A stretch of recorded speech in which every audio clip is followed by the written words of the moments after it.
المغرب أولا وألمانيا إلى المطار. هذه أبرز أحداث مباريات يوم أمس، وهذه جريدة المونديال من SMC.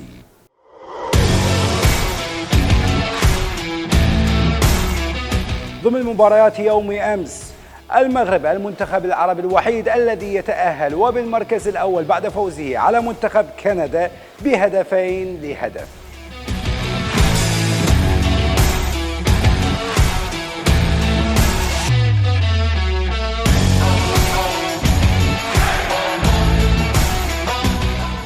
وفي نفس المجموعة كرواتيا وبلجيكا بالتعادل السلبي، لتتأهل كرواتيا بالمركز الثاني وبلجيكا خارج المونديال.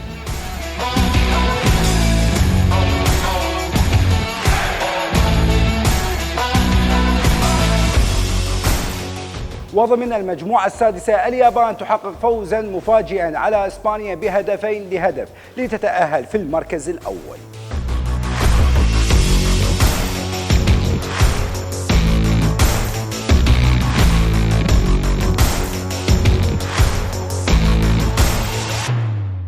وفي نفس المجموعة، ألمانيا رغم الفوز على كوستاريكا ب4 أهداف لهدفين، إلا أنها تخرج من المونديال، ليتأهل اليابان في المركز الأول وإسبانيا في المركز الثاني.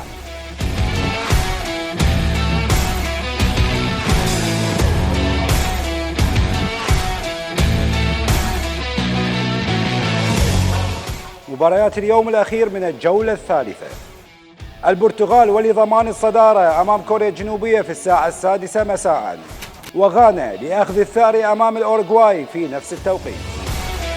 وفي الساعة 10 مساء، سويسرا وصربيا في تحدي كبير، والكاميرون تنتظر هدية من البرازيل. مونديال جميل ومشاهدة ممتعة، أشوفكم باكر.